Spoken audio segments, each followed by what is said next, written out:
South India shopping mall, the wedding Mantra, సరికొత్త wedding collection, South India shopping mall.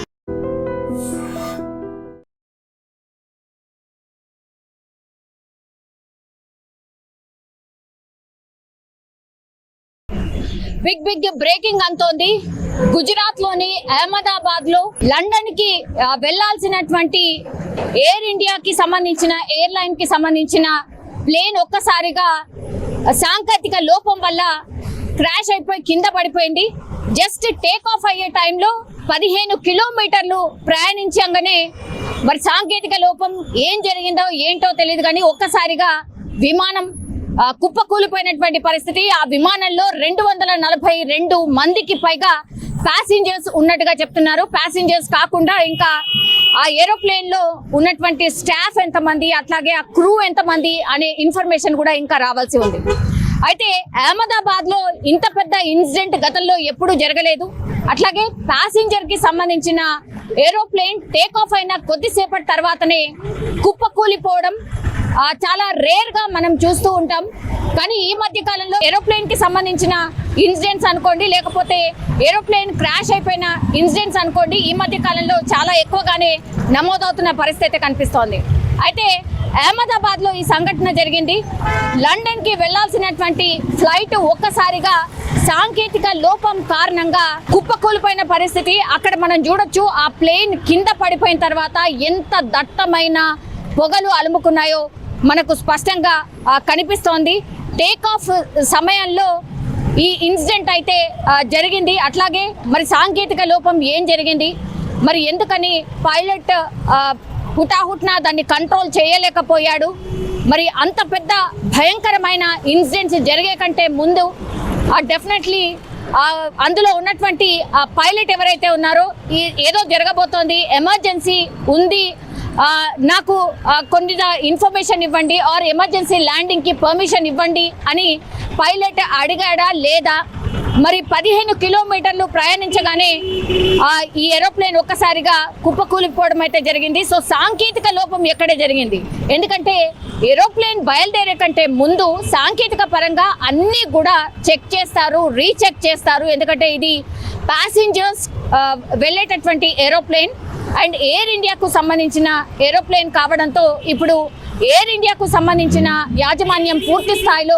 దర్యాప్తు చేస్తున్నటువంటి situation అయితే కనిపిస్తోంది. కానీ బిగ్గెస్ట్ డిజాస్టర్ బికాస్ 242 మంది ప్యాసింజర్స్ లండన్ కి వెళ్లాల్సినటువంటి ఈ ఫ్లైట్ ఒక్కసారిగా కింద పడిపోవడం, అట్లాగే దాని తర్వాత అసలు అందులో ఉన్నటువంటి వాళ్ళు ఎవ్వరు కూడా బతికే అవకాశం ఉండదు అనేది కూడా ఎక్స్పెక్ట్ చేస్తూ ఉన్నారు. బికాస్ ఆ దట్టమైన పొగలు కావచ్చు, ఆ మంటలు కావచ్చు స్పష్టంగా కనిపిస్తూ ఉన్నాయి. అయితే దీని మీద పూర్తి స్థాయిలో కేంద్రం అయితే ఆదేశించింది, దర్యాప్తుకి ఆదేశించింది, ఒక నివేదిక హుటాహుట్న ఇవ్వాల్సిందిగా ఆదేశాలైతే జారీ చేసిన పరిస్థితి కనిపిస్తోంది. అయితే 242 మంది మరి లండన్కి ఎవరెవరు అందులో ఉన్నారు ఏంటి అనేది కూడా పూర్తి స్థాయిలో వాళ్ళ రిలేటివ్స్ కావచ్చు, ఫ్యామిలీ మెంబర్స్ కావచ్చు ఆందోళన చెందుతున్న పరిస్థితి కనిపిస్తోంది. Because flight journey very common. ఈ మధ్య కాలంలో ఫ్లైట్లో జర్నీ డొమెస్టిక్ అనుకోండి, లేకపోతే ఇంటర్నేషనల్ అనుకోండి, ఇవన్నీ కూడా కామనే. కానీ అప్పుడప్పుడు ఇట్లాంటి ఎమర్జెన్సీ సిచ్యువేషన్ వచ్చినప్పుడు మాత్రం పైలట్స్ ఎంత చాకచక్యంగా ఉన్నారు, పైలట్స్ ఎంత తొందరగా రెస్పాండ్ అవుతున్నారు, ప్రాణాలు కాపాడడానికి ఎలాంటి ప్రయత్నాలు చేస్తున్నారు అనేది కూడా కొంత ఇప్పుడు ఒక టాక్ అయితే నడుస్తున్న పరిస్థితి కనిపిస్తోంది. కానీ చూడాలి మరి ఈ ఇన్సిడెంట్స్, ఈ పర్టికులర్ ఇన్సిడెంట్లో మరి ఏం జరిగింది.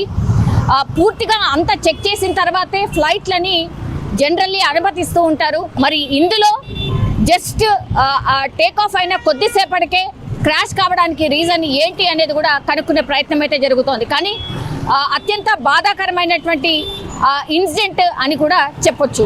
ఘటనా స్థలానికైతే ప్రస్తుతం 12 ఫైర్ ఇంజన్లు చేరుకున్నాయి. అయితే ప్రమాదంలో ఎంతమంది చనిపోయారు ఏంటి అనేది కూడా ఇంకా క్లారిటీ రావాల్సి ఉంది. సో అహ్మదాబాద్ ఎయిర్పోర్ట్ నుంచి అయితే ఇది లండన్ వెళ్ళాల్సినటువంటి ఫ్లైట్ ఇది. సో కేవలం ఎయిర్పోర్ట్ నుంచి జస్ట్ టేక్ ఆఫ్ అయింది అంతే. 15 కిలోమీటర్లు ప్రయాణించింది వెంటనే కుప్పకూలిపోయినటువంటి పరిస్థితి అయితే కనిపిస్తోంది. సో ఇందులో అయితే ఎవరైతే ప్రయాణం చేస్తున్నారో అందులో పూర్తిగా ఎవరు కూడా బతికే ఛాన్స్ లేదని కూడా చెప్తూ ఉన్నారు. ఇది ఎగ్జాక్ట్లీ ఎక్కడ క్రాష్ అయింది అని అంటే ఫోరెన్సిక్ క్రాస్ రోడ్ ఇన్ మేఘానీ నగర్, అహ్మదాబాద్, గుజరాత్ లో ఎగ్జాక్ట్లీ ఫోరెన్సిక్ క్రాస్ రోడ్ దగ్గర ఈ విమానం అయితే కుప్పకూలిపోయినటువంటి పరిస్థితి. వెంటనే పోలీస్ అండ్ ఫైర్ కి సంబంధించిన టీమ్స్ అక్కడికి చేరుకొని పూర్తిగా మంటల్ని అదుపు చేసే ప్రయత్నం అయితే చేస్తూనే ఉన్నాయి. బికాస్ అతి పెద్ద విమానం ఇది కాబట్టి ఒక్కసారిగా ఈ విమానం క్రాష్ కావడంతో ఒక రకంగా అందరూ కూడా షాక్ అయిపోయిన సిచ్యువేషన్ అయితే కనిపిస్తోంది.